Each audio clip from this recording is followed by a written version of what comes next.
welcome to the Esports Trade Association with Brandon Tschacher of Yeah. the NCAA Sports Alliance. Yes. So I was referred here by one of our advisory board members, Jim O'Hagan, down in the southern Wisconsin area. And he just said, hey, if you're continuing to get involved in this is a place you got to be. And so I kind of did my research, as anyone would do, but just kind of seeing the way you're bringing people together from all over the country, really.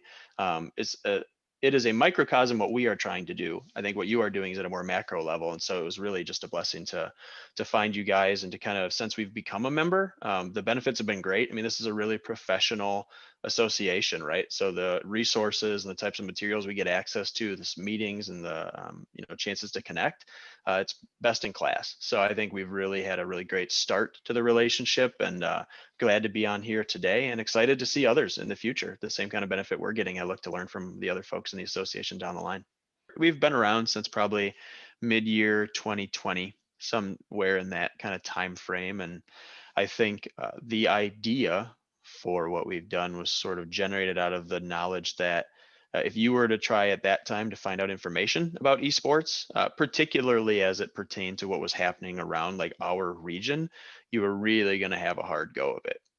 And so I think, kind of understanding that there are a lot of different silos occurring as there are across the country, but even in our region specifically, with esports or people kind of pursuing it, it just felt like one of those things where maybe there'd be advantage to kind of bringing everyone together, at least to understand what's available, where it's available, who are the key players. And then I think probably the more ambitious goal of that is just so then once we know those things, how do we work together to kind of get to a rising tide lift all ships approach so that we can all kind of grow together. And then I think macroeconomically, how can we make the city, the region stand out? And that's, I think, kind of the fun to come. But so that's sort of where we're at today, is just sort of that this was our problem. What can we do to solve it? Right. So yeah, you're really putting yourself on the map here with esports. Can you tell us a little bit about your vision? Yeah, I mean, so it's mine as well as I would say the advisory boards, really. I mean, I think from my lens, this is just Brandon speaking, like for this entity and for really any of it to be successful, it's going to really depend on the community. It's not a one person thing. And so I think that I have sort of tried to help be a curator of that vision in terms of, the types of materials we use to tell the story and the places that we tell the story, and kind of trying to provide some value there.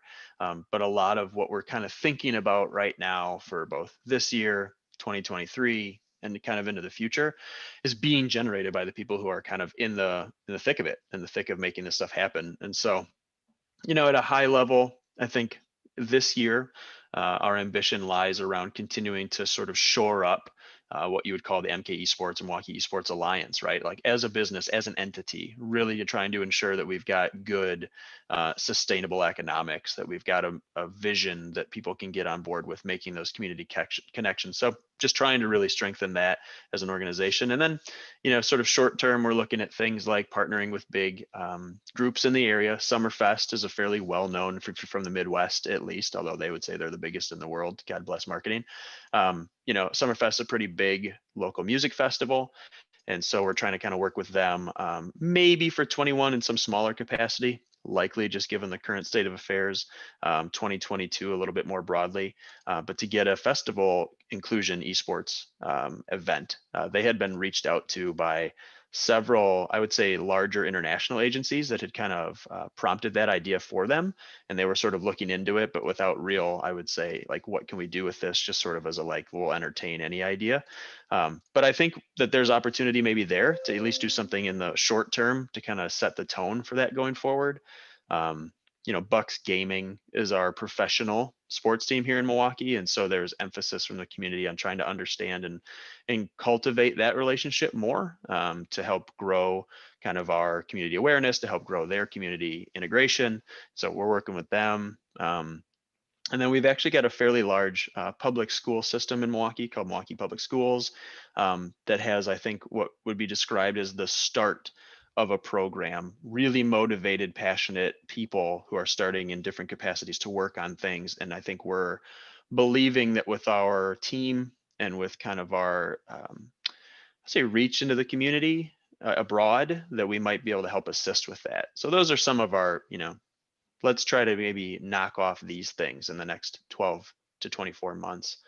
And then past that, I mean, I think like most, I think we're trying to think about how could tournaments take shape. That's a big, seems like buzzword these days, right? How can we facilitate local large scale tournaments to bring people together? And that's kind of an exciting proposition.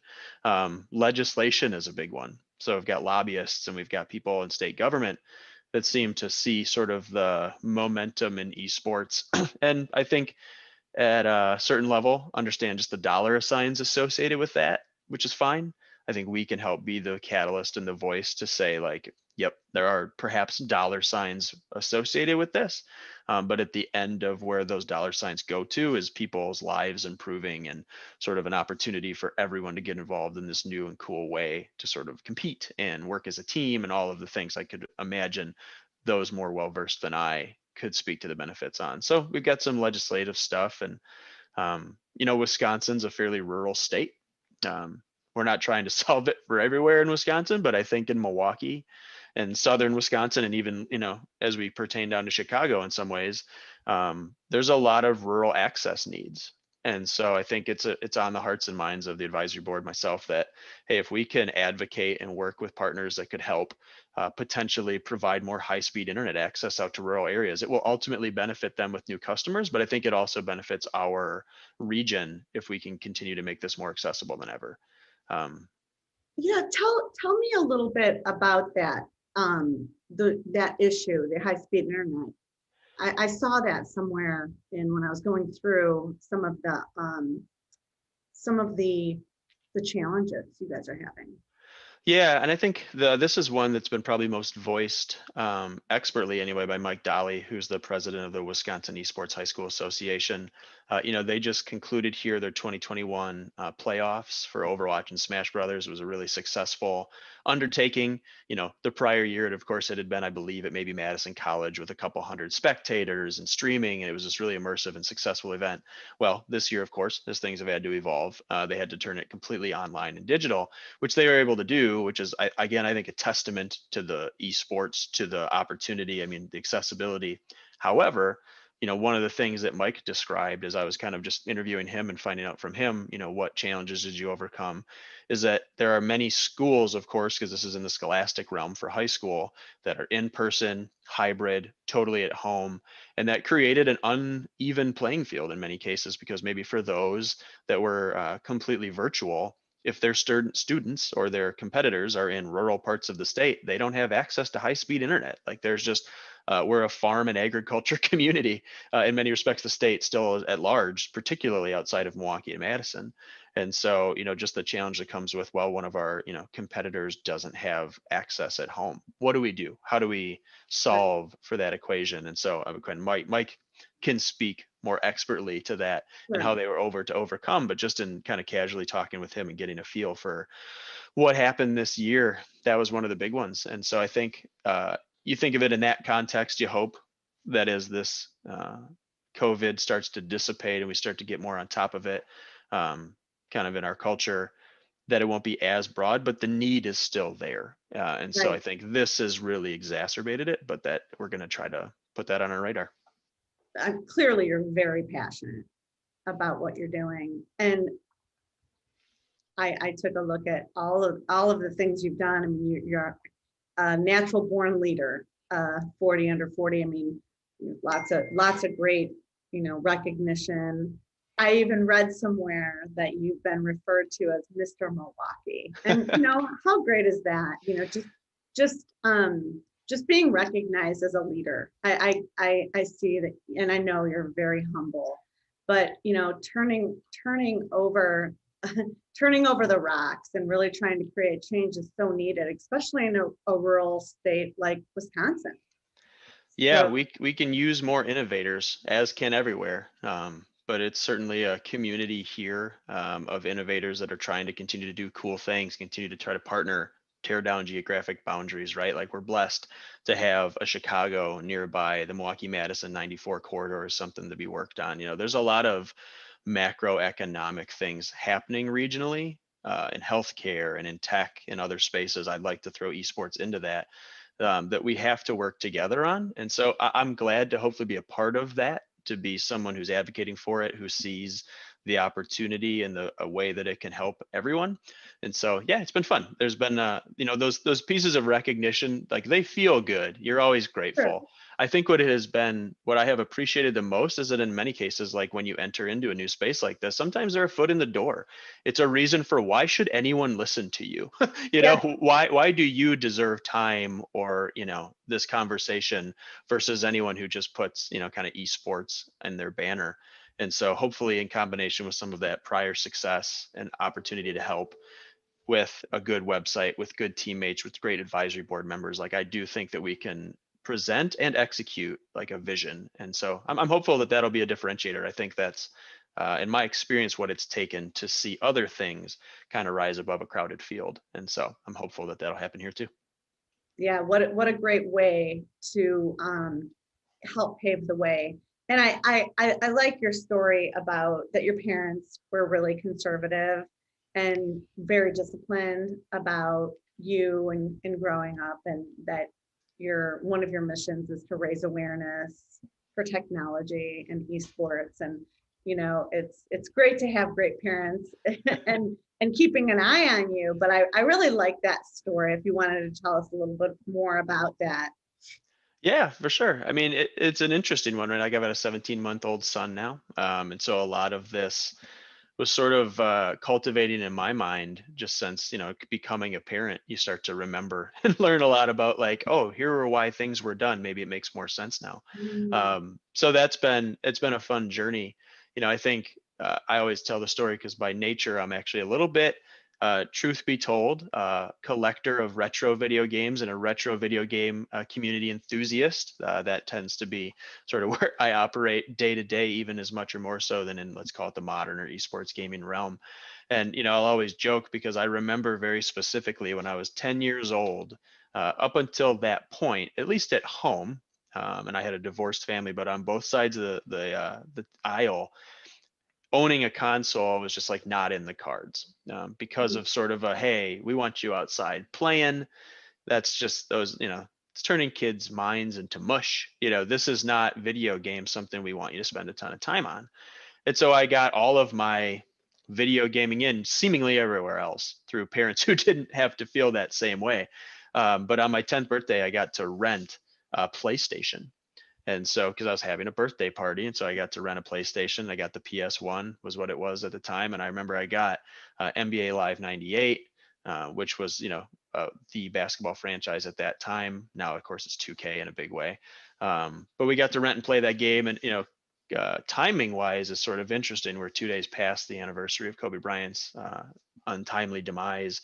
But playing as Kobe was the thrill of my 10-year-old life. Getting to play Kobe Bryant on NBA Live '98 meant everything to me. And I guess I bring just the story up in the way that, like, it's funny the things you remember over time, yeah. and the feeling of being surrounded by my friends, having a system finally, playing as my childhood idol, Kobe. And like, that was just, I think, to me, set the tone.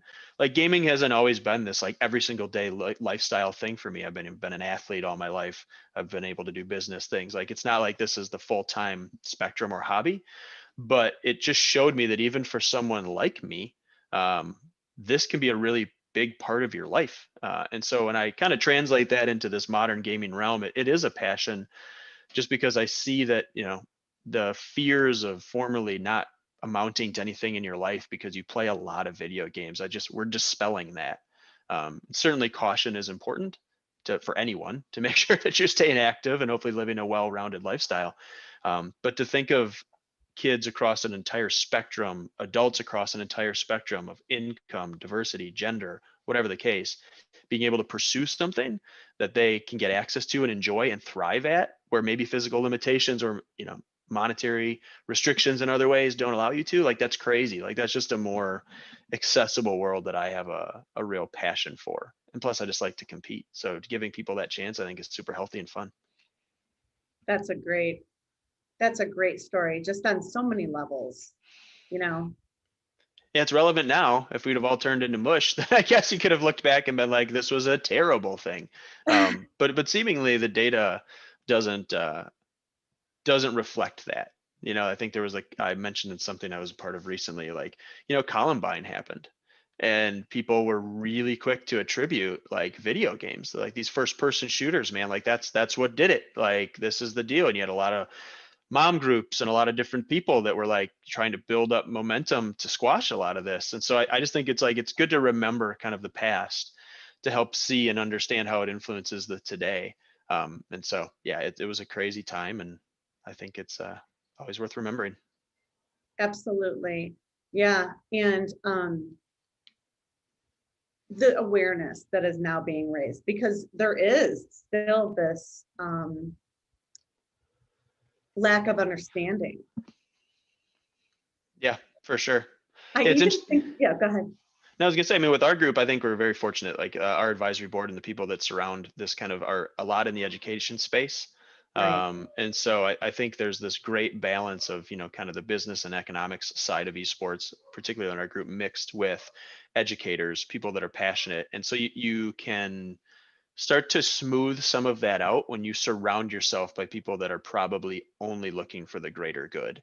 And That's right. you have to find a sustainable economic model. That's, so many are trying to understand that. But I think if at the heart you have the passion for the people and for how it can help and be of benefit to their lifestyle, then you start out in the right places versus how can we just monetize this. And then I think that leads to other issues down the way, is how I feel today. Right. We've been talking to a lot of different cities and really trying to raise awareness around as things open back up, what can happen. And I am really excited for you guys around the outdoor festivals and what you're going to do. I also liked the concept when we first spoke about use what you have Hmm. versus building. Sure. Let's look at what we have and work with what we have. So can you talk a little bit about that? Like, why Milwaukee? Yeah, well, I mean, I'll start out with, I think, maybe a specific example that I'm pretty bullish on right now, but of course, everything's up in the air, but on the idea of building kind of with what you have. So we're super lucky.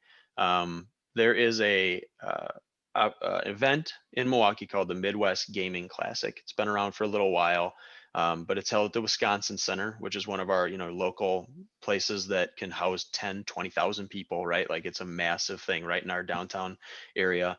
And this Midwest Gaming Classic, while traditionally is focused on, I guess, let's just call it like the maybe retro video game space, it's continued to sort of diversify and have a number of different offerings to get it to, I want to say, 10,000 attendees. I mean, it was really a really well attended big time festival.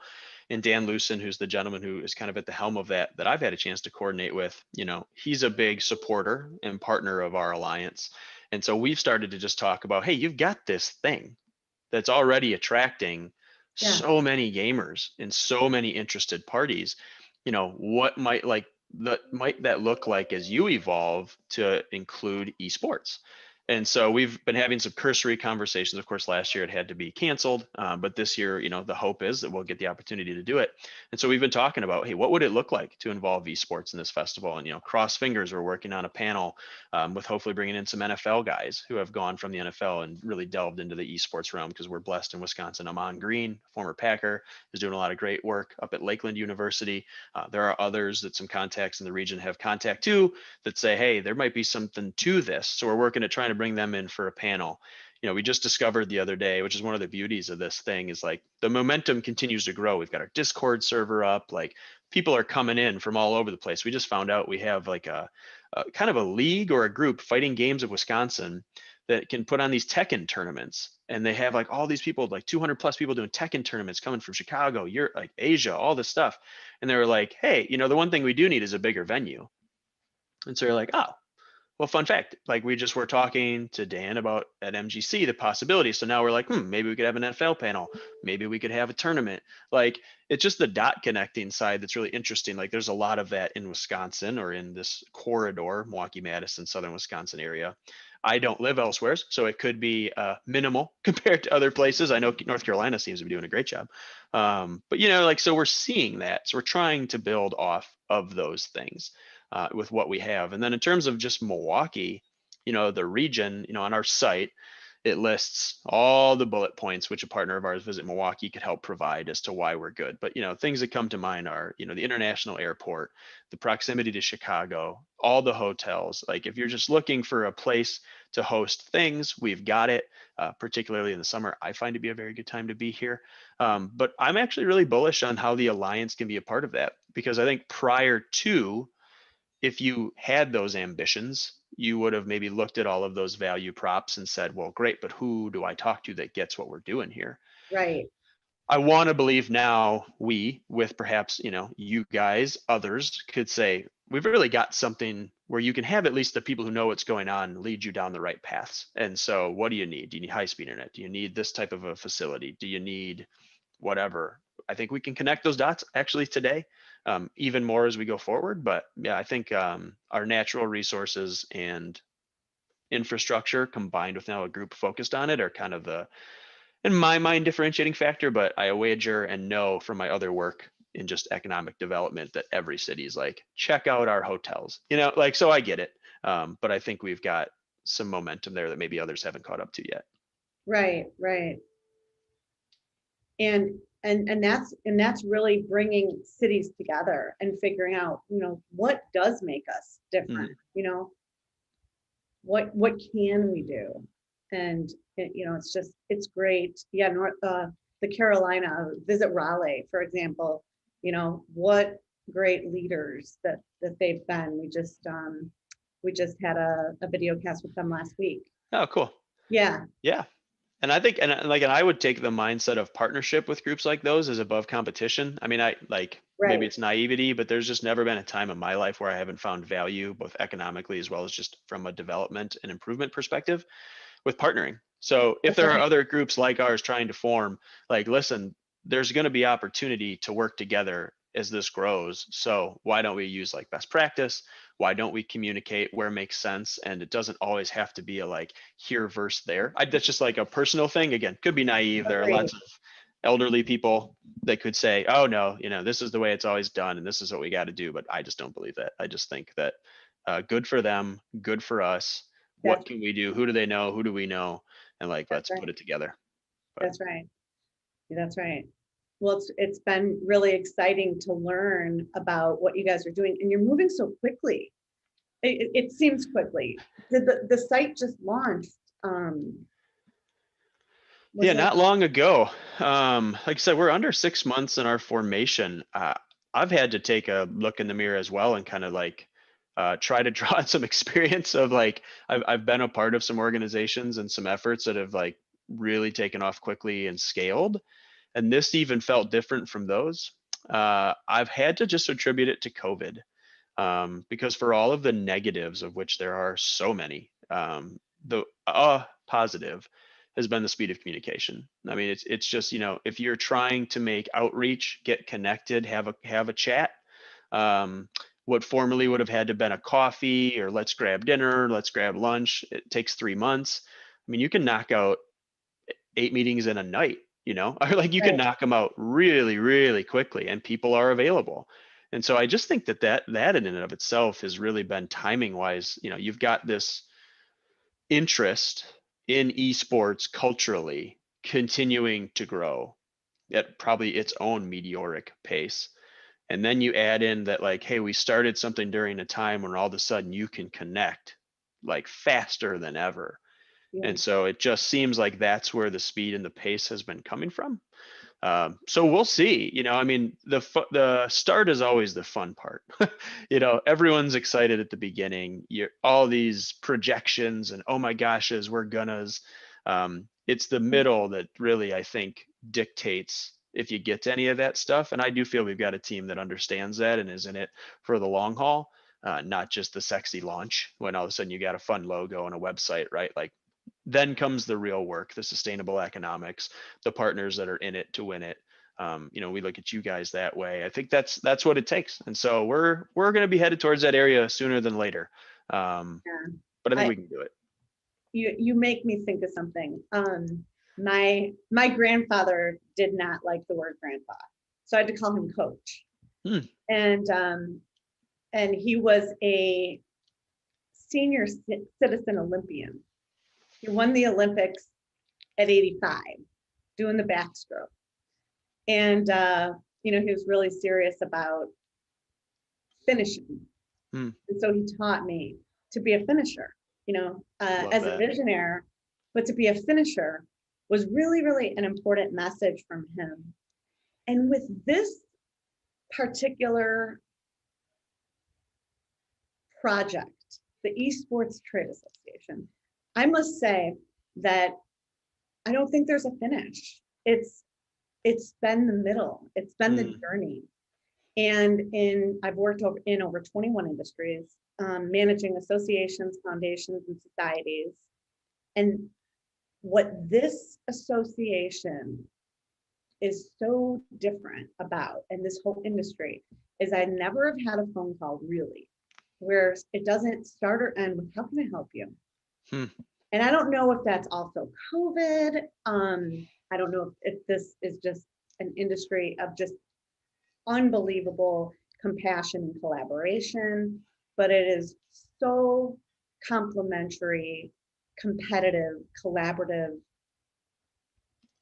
probably the greatest group of people I've ever worked with. Yeah. Yeah, it's really cool. And you got to wonder if there's some part of that with the gamification side of, I mean, you think of industries, you think of things people have done over time. I got to assume that part of that is that this is gaming in many ways. Not to sort of lessen it, but like something I'm trying to remind myself of often. And your story of your grandpa is amazing. I've just yesterday literally was putzing around on ancestry.com last night, like got like 9 generations, like it was just a reminder anyway of like what people will remember and sort of the stories. And I'm reminded of just the time, right? Like I'm always thinking like, this is just time being spent. And sure, maybe there'll be a way to be compensated someday and all that stuff. But like, we're choosing to spend our time on this project and on these initiatives and efforts. And time is the most valuable resource we have. Yeah. And so this ought to be fun. Like there are other things in life that are not fun that maybe require time and require focus. But this one, I think, has that unique balance where it can be fun. It could earn a profit. And like, let's keep doing that. Like, let's not muddy it up with like the drama or the bureaucracy or the other ills that befall corporate society or even not-for-profit community. Like, so I'm with you.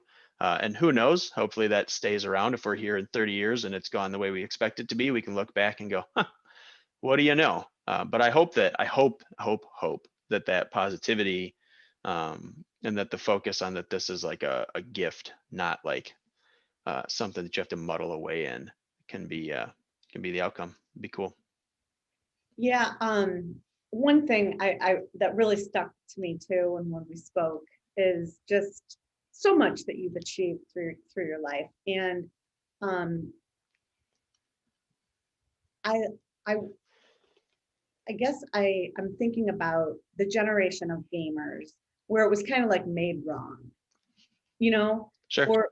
or made right, or and I guess it's not a theory I have. Like, how about just accepting what someone enjoys doing, and not wrong or right. Like, he is gaming, or he is outside professionally or practicing for his baseball, right? Or Yeah. collectibles, having these hobbies for children, for our life, and accepting what our hobbies are and what our passions are. And I think that had we really looked at not making this wrong, my kid is in my basement, and it rather, I'm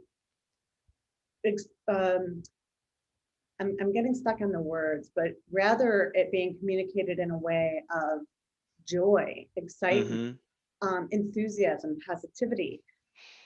Look at how the collaboration in communities, just what happened in the stock market this week. Right. Stock. Esports or gaming is community. What the parents were missing out and understanding was kids were playing together. That's what they were doing. Exactly what. Well, there was just a misunderstanding with technology. You could probably explain that far better than me, but I'd love to hear your take on it.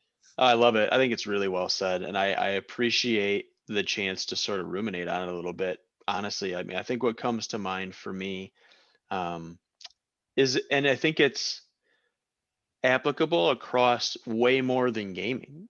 But Mm, I think my perception would be that when communication wasn't quite as available, you had to sort of define and sort of put into place this sort of definition of what one did or didn't do. And oftentimes there wasn't much else to compare to because you had just your local community. And maybe a lot of times that led to fight or flight. Many a lot of times that led to earning this income or not earning this income. And so you could look at situations and say, this situation leads to this outcome. We don't define that outcome as the appropriate or best one. And of course, faith and things played a lot of a role in this. Churches, right? Like think of local community things. And if I looked at today, I think to your point, which again, I really love the way you frame that, is you would just say like, well, not every situation is the stereotype. And your definition of a successful outcome may vary from other people's definition of a successful outcome. And like now I have examples to back that up. Like, and we could try it back to gaming, but hey, I see you in the basement or I see you in the living room playing video games. And I saw on my nightly news that kids who play video game do worse in school, that they are obese, and that they're socially isolated. That's not going to be you. So get off the video game. And like maybe fast forward 20 years later, and it could be a story of like you're a D1 athlete. You got all of this stuff. Boy, I wonder. I'm not speaking to me. I'm speaking to other stories that I see and hear of far more. I mean, look at the NBA athletes. Like you've got an entire generation of people that attribute gaming to a big part of who they are. So then it makes you question and think differently. And so maybe there's more opportunity to accept, and maybe there's just a way for people to understand that outcomes can differ. Not every situation is the same. And to maybe, I love the how you called your grandpa coach. Maybe the role that we all call it as the adults, even amongst each other and specifically for the next generation, can act as coaches, guides. mm, Here's how you might think about this. Here's how it does go. Is that something you'd like? It may not be you, but I think there's value in using what has happened to help show people a path, but maybe it's just less definitive now because we have more examples, would be my thought on that. isn't that great? Yeah, interesting anyway. I mean, I think I come from a family and others that would look at stereotypes as a very serious and thing to look out for. And so maybe I'll be that change agent for my family going forward. But it's interesting to think about, and societally you see it everywhere. I mean, it's crazy. So And before you go, can you tell us a little bit about your collectibles? yeah, I mean, retro video games, it's a hobby for sure and something I'm quite passionate about. Probably over the past 2 to 3 years, I got into it and I don't remember exactly how, but I think I might have seen an article about maybe a Mario selling for 150,000 or somehow I got kind of looped and I thought, oh, video games, I really liked those as a kid. I haven't played them in a little while, but like, and I started just looking into it and all of a sudden it like unleashed this floodgate of like, oh, wow, this is amazing. They say nostalgia is the drug of our generation.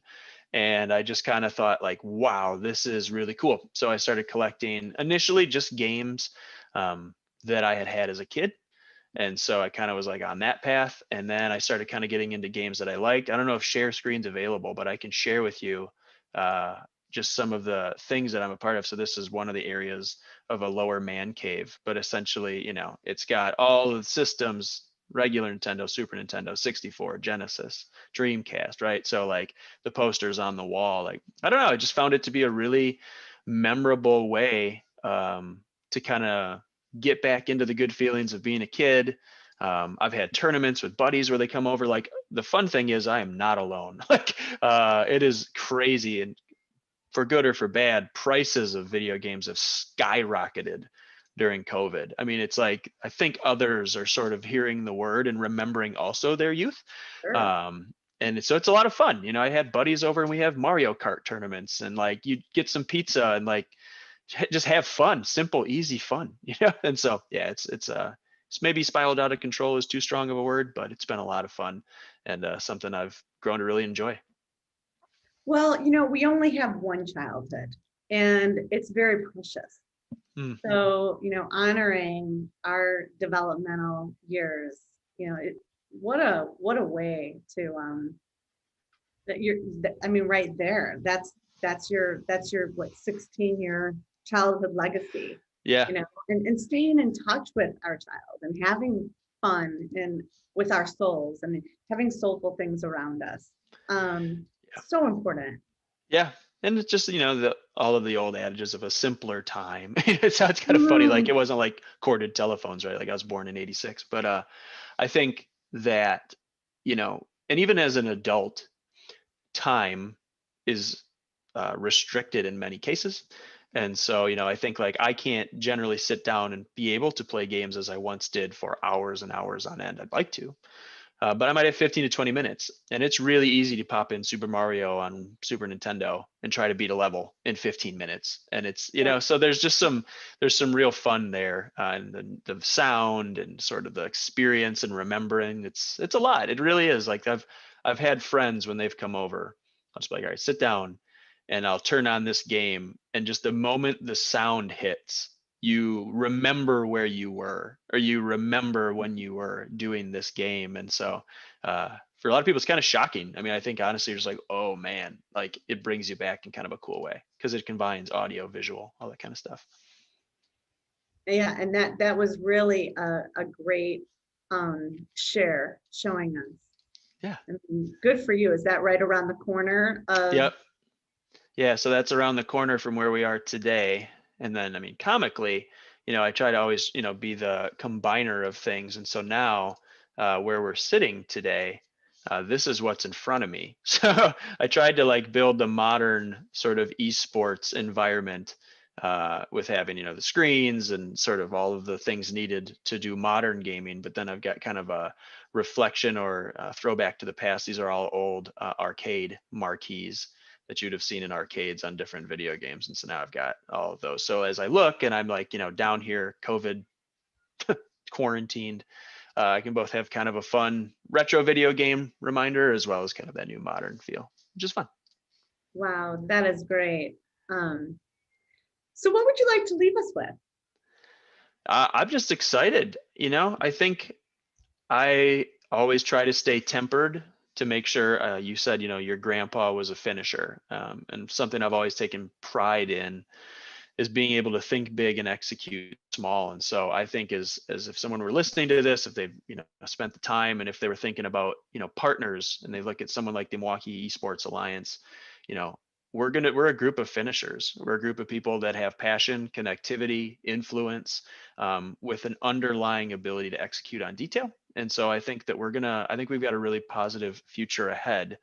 And if anyone out there wants to collaborate, get in touch, contact, obviously you've got your group, which is like the prominent trade association for the country. We can try to be and build that type of a thing here in Milwaukee. And so let's get in touch. Let's start to make some stuff happen.